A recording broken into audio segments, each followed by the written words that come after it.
Friends, today I'm telling you the story of when I was first assaulted. At that time, I was 16 years old. It's a very old story, but I'll tell you the whole thing so you know how it all started. You can watch the full story, and maybe give a chance to those who subscribe to the channel. Now, let's start the story. No one was home. My parents had gone to relatives' place, and I was alone at home. I thought I'd take a bath before Sir Ahmed arrives, then sit comfortably and study. I went to the attached bathroom in my room to bathe. After a while, when I came out, Sir Ahmed was sitting on the sofa waiting for me. Because my clothes were wet, my private parts were clearly visible. As soon as Sir Ahmed's eyes fell on me, they widened in surprise, because I hadn't worn the lower clothes. Sir Ahmed was a young man. I sat next to him without any hesitation, taking my book. Suddenly, my eyes fell on Sir Ahmed's shalwar, and seeing the bulge, I felt shy. A devilish thought came to my mind, that if I put in a little effort, something could happen. I deliberately dropped my book on the floor, and bent down to pick it up on purpose. Sir Ahmed's eyes were fixed on my chest, like a hungry person looking at food. I stood up again, and sat straight on the sofa. Today the whole house was empty anyway, and no one would suspect anything. Finally I gathered some courage, and took Sir Ahmed's hand, and placed it on my chest. Sir Ahmed was probably waiting for this moment, when I would invite him, and when he could enjoy a virgin girl. Before Sir Ahmed could cross the final limit, I put forward one condition. As soon as he heard my condition, Sir Ahmed agreed, and said that he accepts all my conditions. As soon as he agreed, right there on the sofa with him. My name is Aisha. My mother didn't like me going to an academy, because she was rich and modern, and she wanted her daughter to be different from everyone else. That's why she arranged a private tutor, who would come home to teach me. That tutor was charging a very high fee. My mother used to say proudly that she had arranged a capable teacher for her daughter, who charges a lot, and teaches very well. He was an okay teacher, but I didn't like him much. Maybe because I still couldn't accept that unlike my other friends, I couldn't go to an academy, and had to study at home with a tutor. In the beginning, I didn't like that tutor at all, nor did I like his teaching style. But when I complained to my mother, she scolded me, and told me to stop making excuses, improve my education standard, and forget about going to an academy like my friends. She gave me many more instructions. Then I became quiet and started focusing on my studies. Deep inside, I was very sad, and wanted to study with my friends. But all my friends and classmates were jealous of me, because I was so rich, that I had such a good tutor coming home to teach me. Hearing their words, I also started acting proud, and then I forgot all my sadness, and started studying very well with my tutor. When I accepted him from my heart, I realized that he was truly a capable teacher, and taught me with a lot of hard work.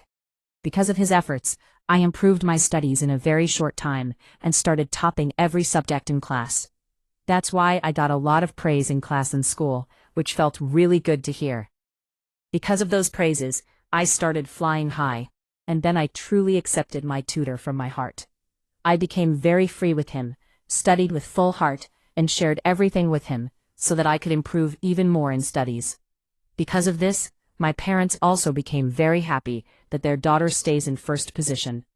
The tutor's demands also started increasing. He asked to increase his fee, which my parents accepted without any objection.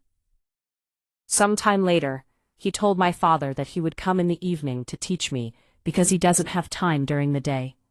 My parents agreed to that too. There was no objection to anything, and often my parents had to go out at night. Because of this, they didn't pay much attention to how or in what way I was studying. I was happy that I had become very good in studies. But I never thought that I would have to go through such a time when I wouldn't even be worthy of living, and the people who used to follow me and look at me with envy would later not even want to spit on me. That evening when he came to teach me, as usual, my parents were getting ready to go to a party. They used to go to some party or wedding almost every evening or night, and leave behind an ayah and a maid for me. But that day, the ayah had gone to her village, and the maid had gone to her quarters because she was unwell.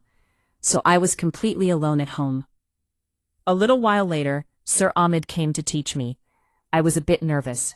I was totally alone, but my parents didn't care about that, and I quietly sat down to study with Sir Ahmed.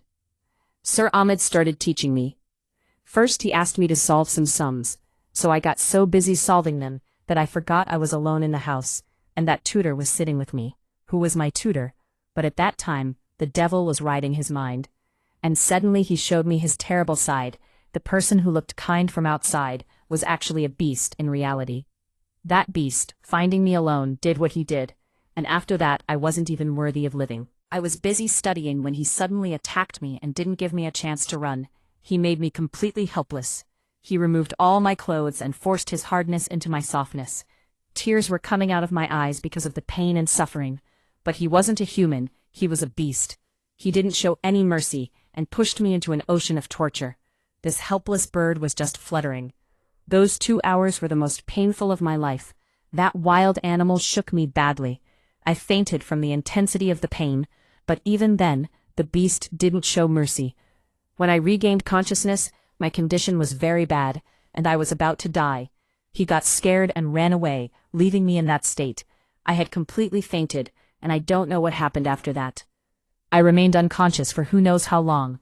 When I came to my senses, I was on a hospital bed, and my parents were sitting beside me, crying. At first, I didn't understand where I was or why. But slowly, as my senses returned, the whole scene started replaying in front of my eyes.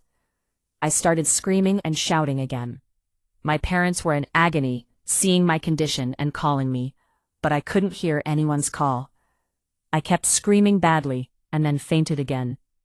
My parents started burning in sorrow and regret because of my condition. After about 14 days, when I recovered a bit, my parents brought me home. Now I didn't scream or shout like before, but now I had stopped talking completely. And I didn't even look at my parents. I developed hatred for them. If only they hadn't been so careless and negligent.